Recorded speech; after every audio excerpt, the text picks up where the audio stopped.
మాకు అల్లు అర్జున్ మీద రేవంత్ రెడ్డి గారి కోపం. ఏం కోపమే? పాలోడా గెట్టు పంచాదా లేకపోతే ఏమన్నా ఆయన రాజకీయ నాయకుడా?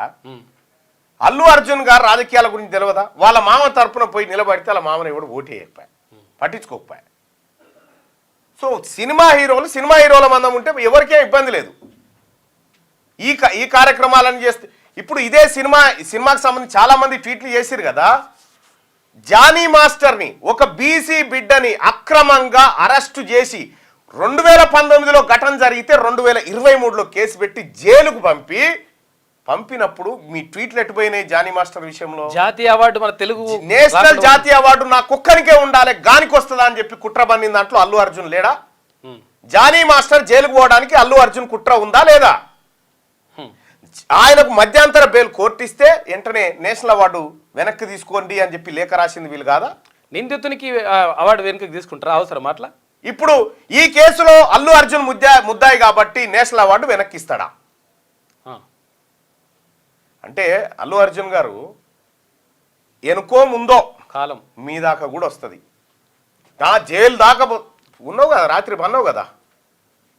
పన్నావు కదా జైల్లోనైతే, ఓ రోజు అయితే ఉన్నావు కదా. కాలం సమాధానం చెప్తుంది, కొన్నిటికి కాలం సమాధానం చెప్తుంది. నిజంగా ప్రభుత్వానికో ముఖ్యమంత్రి రేవంత్ రెడ్డి గారికో కోపమో దుష్మనో ఉంటే నీ షోకి ఎందుకు బెనిఫిట్ షోకి అనుమతిస్తారా? చల్ నడు ఎక్కడ నీకేట్ ఇచ్చేదా అని అంటారు కదా. Public benefit. ఈ ప్రభుత్వాన్ని బదనాం చేయడానికి మీరు బీఆర్ఎస్ పార్టీ నాయకులతోని కలిసి, భారతీయ జనతా పార్టీ నాయకులతో కలిసి ప్రభుత్వాన్ని బదనాం చేయాలంటే ఇక్కడ చూస్తూ కూర్చోవడానికి ఎవడు ఖాళీగా లేడు.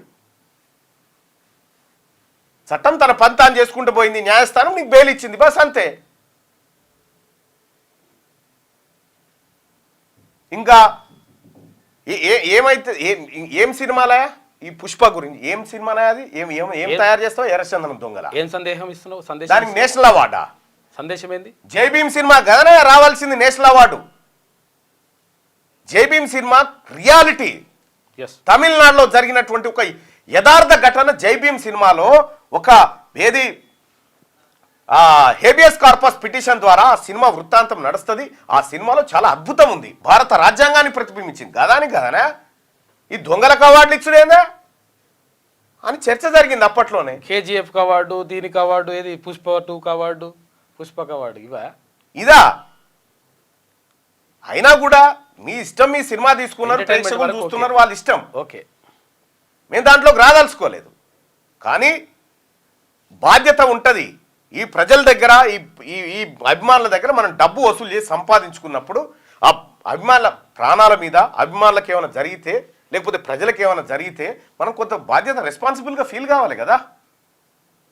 ఇప్పుడు కరోనా సమయంలో చిరంజీవి గారు ఆక్సిజన్ సిలిండర్లు పంపిండు, ఆయనకు రాలేదు కదా అని ఊకోలే కదా, బాధ్యతతో చేసిండు ఆ పని, బాధ్యతతో ఆ పని చేసిండు. అటువంటి వాళ్ళ మీద గౌరవం ఉంటుంది సమాజానికి ఖచ్చితంగా.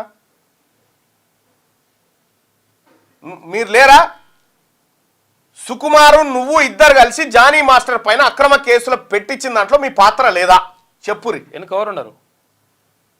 ఆ అమ్మాయితోటి బెయిల్ క్యాన్సిల్ చేయమని సుప్రీంకోర్టు దాకా పోయింది మీరు కాదా?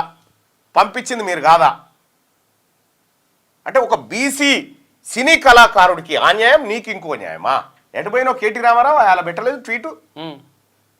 జానీ మాస్టర్కి అన్యాయం జరిగిందని పెట్టలేదు ఎందుకో. కానీ నిజంగా చాలా మంది అంటారు ఈ జానీ మాస్టర్ ఉసురు తగిలిందిరా అని చెప్పని అంటా ఉన్నారు. మొత్తం అవే కామెంట్లు, జానీ మాస్టర్ ఉసురు తగిలిందిరా వీళ్ళకి అని చెప్పి చెప్తా ఉన్నారు. అందుకోసమే అల్లు అర్జున్ గారికి నా సూచన ఏంటంటే, సినిమా మందం హీరో ఓకే, బయట కూడా హీరో అని పరిశాన్ చేయకు. బయట చాలామంది ఈ భారతదేశానికి గుర్తింపు తీసుకొచ్చినటువంటి పిల్లగాడు చెస్ ఛాంపియన్, ఆయన హీరో. ఆ రోడ్డు మీద ట్రాఫిక్ నియంత్రణ చేస్తూ ప్రజల ప్రాణాలు కాపాడుతున్న కానిస్టేబుల్ హీరో. వాళ్ళు రియల్ హీరోసయా? ఇంకా కేటీ రామారావు గారికి ఆ రేసింగ్ దాంట్లో ఏదో నోటీసులో బీటీసీలో ఆ గవర్నర్ ఆదేశం ఇచ్చాడు. ఇక రేపో మాపో నోటీస్ పంపుతారు కదా. సేమ్ ఇదే తరీకాలో అల్లు అర్జున్ గారికి ఏదైతే ట్వీట్ల వర్షం గురించి ఏదైతే దుకాణమైందో సేమ్ నాకు అదే కావాలని అనుకుంటున్నాను. దాని కథ వేరే, దాని వ్యవహారం వేరే. చట్టం ముందు ఎవరైనా సమానమే,